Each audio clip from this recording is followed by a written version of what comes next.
The sun bled gold and crimson across the wide prairie sky as the old wooden windmill turned, slow and steady in the distance, creaking like a tired sentinel that had watched too many seasons pass. She stood there, leaning on the rail of the porch, her hands calloused from years of work, her hair streaked with silver, though her face still carried the quiet beauty of a woman who had endured, survived and learned. Her eyes were sharp, but tonight they softened with a weight she could not carry alone.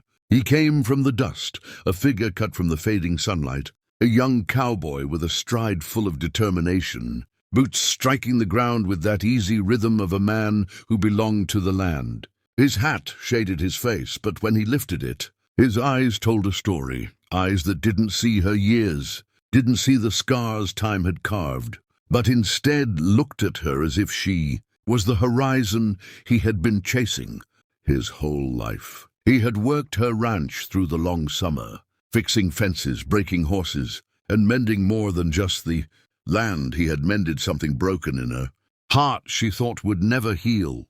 And yet, as his steps drew closer and her pulse betrayed her with a speed she hadn't felt since girlhood, fear tightened her chest. She whispered before he could speak, her voice catching on the edge of dusk. "I am too old for you."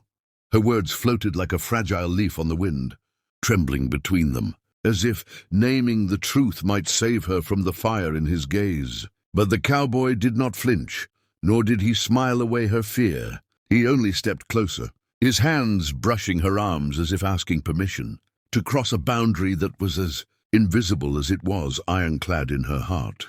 She felt the warmth of his breath, the scent of leather, horse, and wild sage lingering on him, and she thought for a moment she could step back, retreat into the safety of loneliness. Instead, she stood frozen, torn between duty to the years behind her and the yearning for what was standing before her.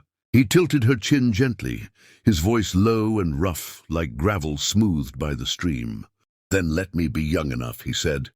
And before her doubt could rise again, his lips pressed against hers, softly, reverently, as though time itself had given them permission. The world stilled, the cicadas hushed, the fading sun seemed to hold its breath, and in that kiss, she remembered what it meant to feel alive. It was not about youth, not about years measured by numbers, but about the fire that still burned, about the wild beat of the heart that refuses to surrender to age. When he pulled back, his forehead resting against hers, she could feel the tremor of his hope as much as her own fear dissolving.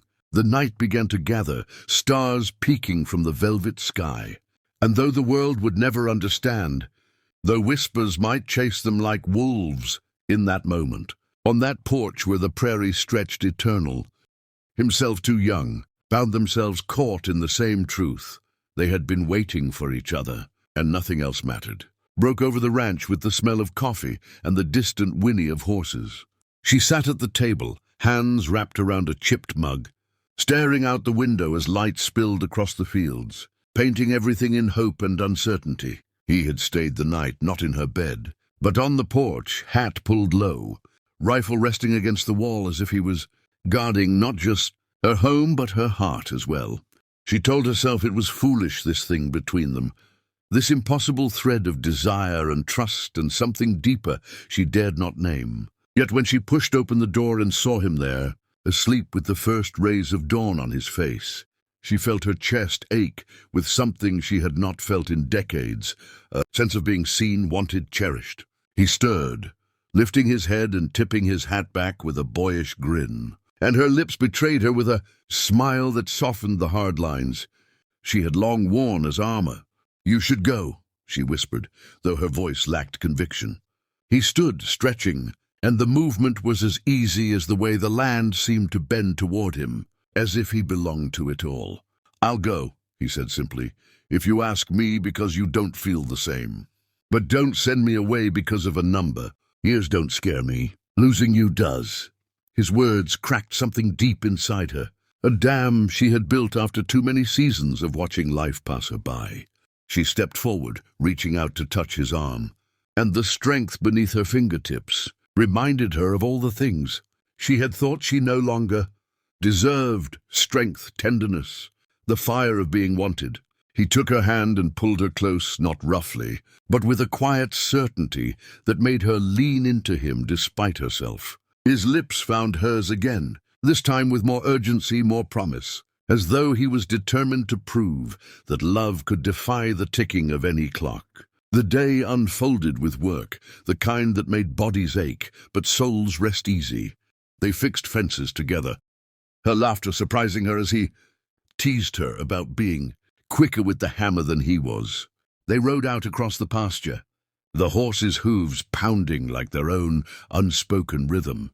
And when the sun sank low again, she found herself beside him, leaning against the same rail where it had all begun, the memory of her whispered doubt lingering, but no longer controlling her.